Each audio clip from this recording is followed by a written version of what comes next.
Assalamualaikum warahmatullahi wabarakatuh. Jumpa lagi dengan Ibu.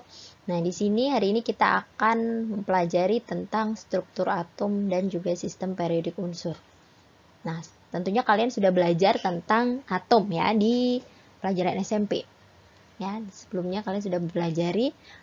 Nah, apakah yang disebut dengan atom? Nah, jadi untuk membayangkannya, kalau misalnya kalian memiliki kertas, kemudian kalian sobek-sobek sampai sangat kecil, sampai bagian terkecil, sampai terkecil sehingga kalian sudah tidak dapat menyobeknya lagi. Nah, itu adalah gambaran dari atom. Atom itu merupakan partikel terkecil dari suatu zat yang sudah tidak dapat dibagi lagi. Untuk tujuan pembelajarannya, melalui kegiatan pembelajaran, diharapkan siswa atau peserta didik dapat menganalisis dan membedakan perkembangan model atom. Nah, ini merupakan perkembangan teori atom ya, dari yang awalnya itu Demokritus, kemudian Dalton, Thomson, Rutherford, Bohr, dan yang terakhir mekanika kuantum. Nah, yang pertama Demokritus. Demokritus di sini dia belum dapat kita sebut sebagai teori atom ya, karena dia tidak melakukan eksperimen. Jadi, dia hanya berpendapat bahwa suatu materi itu tersusun dari partikel kecil yang tidak dapat dibagi lagi, disebut dengan atomos. Nah, kemudian teori atom Dalton. Jadi menurut Dalton, unsur itu terdiri dari partikel kecil dan tidak dapat dibagi lagi, disebut dengan atom. Atom tidak dapat diciptakan dan dimusnahkan. Atom-atom dari suatu unsur adalah identik, dan senyawa terbentuk dari penggabungan atom dari dua jenis unsur atau lebih dengan perbandingan tertentu. Menurut Dalton. Jadi menurut Dalton itu atom merupakan bola pejal. Bola pejal itu kalau kalian gambarkan, misalnya kalian pernah bermain tolak peluru, nah bola tolak pelurunya itu adalah gambaran atom menurut Dalton. Jadi dia padat ya, pejal. Baik, kelebihan dari model atom Dalton kalau dibanding dengan sebelumnya, Demokritus itu kan Demokritus tidak melakukan percobaan. Kalau Dalton ada percobaannya, sehingga dia kelebihannya dapat menerangkan hukum kekekalan massa, hukum Lavoisier, dan juga dapat menerapkan hukum perbandingan tetap atau hukum Proust. Nah, namun ada kelemahannya juga. Dia mengatakan bahwa atom itu sebagai bola pecel ya. Ternyata dia tidak dapat menerangkan sifat listrik atom. Dan juga pada kenyataannya, atom dapat dibagi lagi menjadi partikel yang lebih kecil yang disebut dengan partikel subatomik. Kemudian teori atom menurut Thomson. Jadi dia dengan percobaan dengan menggunakan sinar katoda, ternyata kemudian ditemukan partikel yang bermuatan negatif, yang kemudian sekarang kita sebut sebagai elektron. Nah, ini merupakan percobaan dari Thomson dengan tabung sinar katoda menggunakan tegangan yang tinggi. Nah, saat kemudian dinyalakan, yang di sebelah kiri ini merupakan katoda, kemudian yang di sebelah kanan ini merupakan anoda. Anodanya sudah diberi lubang. Nah, di sini ada, kemudian sinarnya akan dilewatkan ke dalam lubang anoda tadi. Nah, di sini berkasnya tertangkap layar ya. Ini ternyata sinar yang dihasilkan itu lurus ya.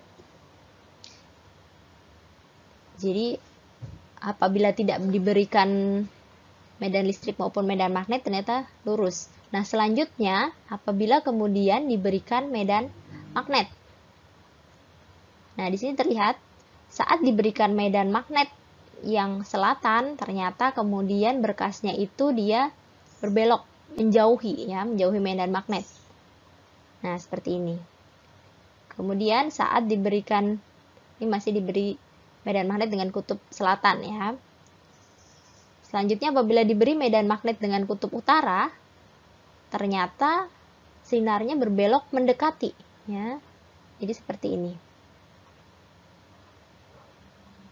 Nah, ini menunjukkan bahwa sinar katoda tadi dia memiliki muatan ya, karena terpengaruh oleh medan magnet. Ya, tetapi kita belum tahu apakah muatan dari sinar katoda tersebut.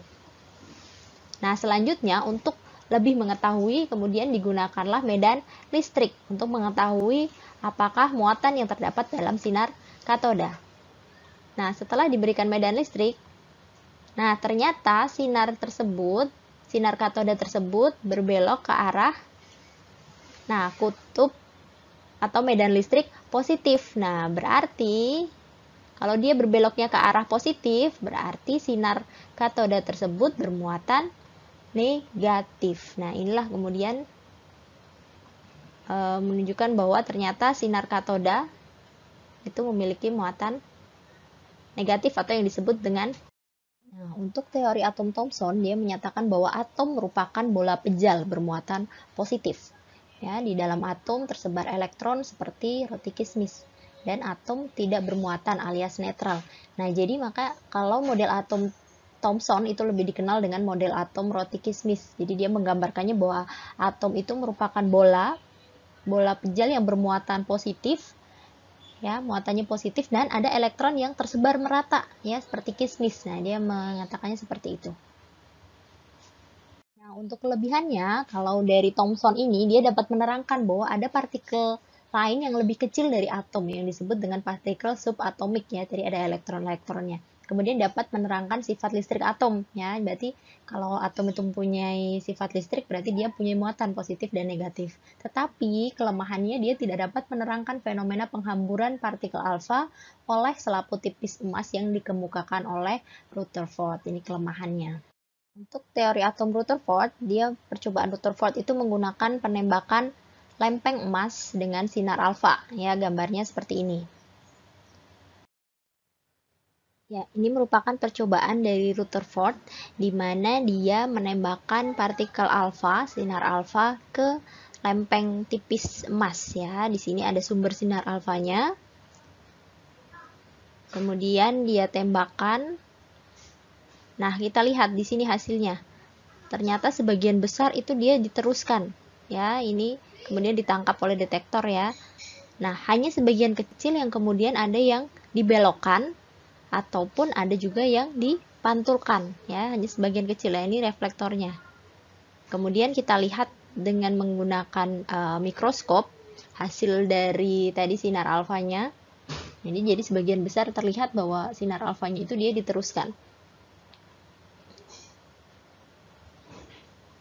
Nah, ini layarnya, ya, layar penangkapnya, penangkap sinarnya.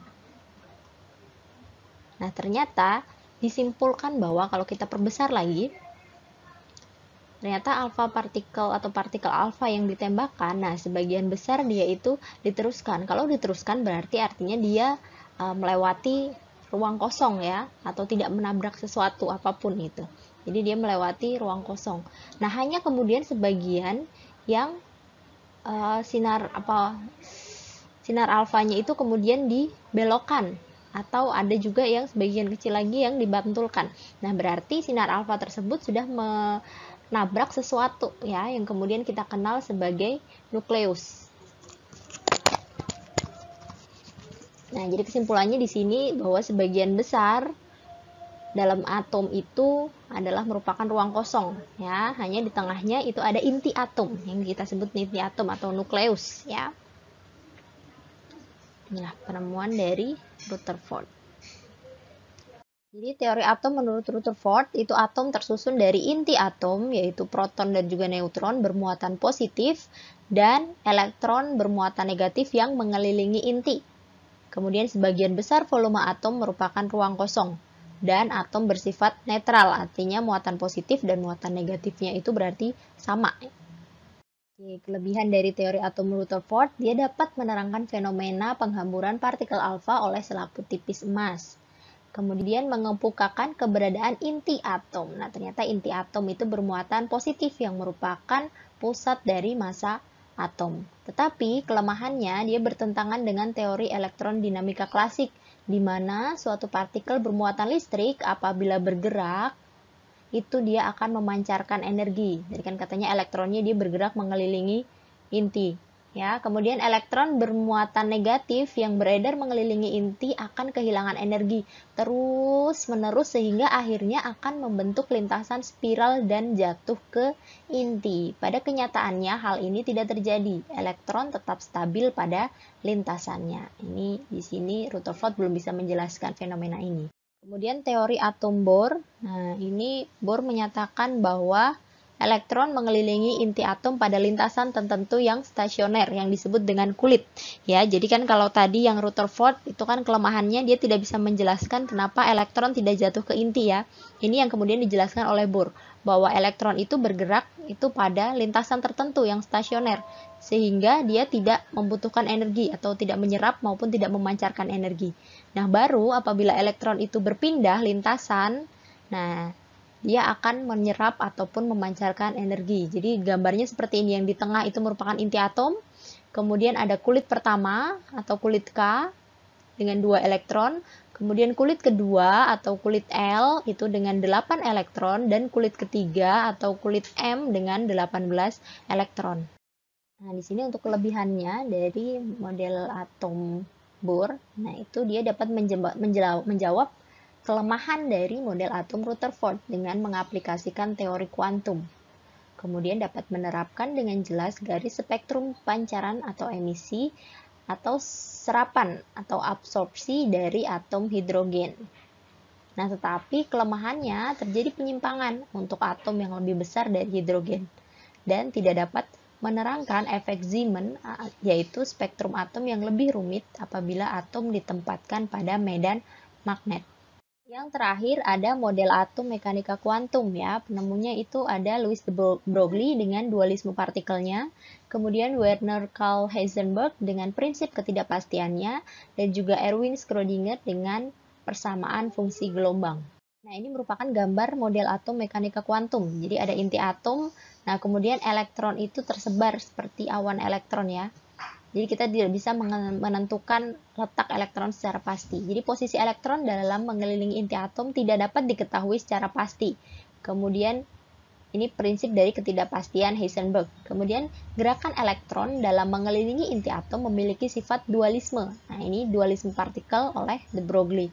Dan yang terakhir, kemudian gerakan elektron dalam mengelilingi inti atom memiliki sifat dualisme. Ini merupakan persamaan fungsi gelombang Schrödinger. Untuk kelebihannya dari mekanika kuantum yaitu menjawab kelemahan dari model atom Bohr. Nah, untuk kelemahannya sampai saat ini belum ditemukan, dan ini merupakan teori yang sekarang ini kita gunakan, yaitu teori model atom mekanika kuantum.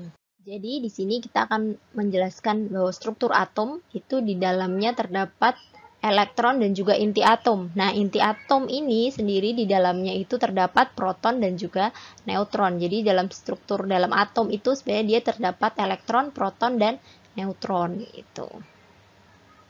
Nah, ini merupakan partikel penyusun atom. Jadi ada elektron dengan muatan negatif. Nah, tadi penemunya adalah Thomson, J.J. Thomson. Kemudian proton itu bermuatan positif, penemunya adalah Goldstein. Kemudian ada neutron, muatannya netral, ya, atau tidak bermuatan, penemunya adalah James Chadwick.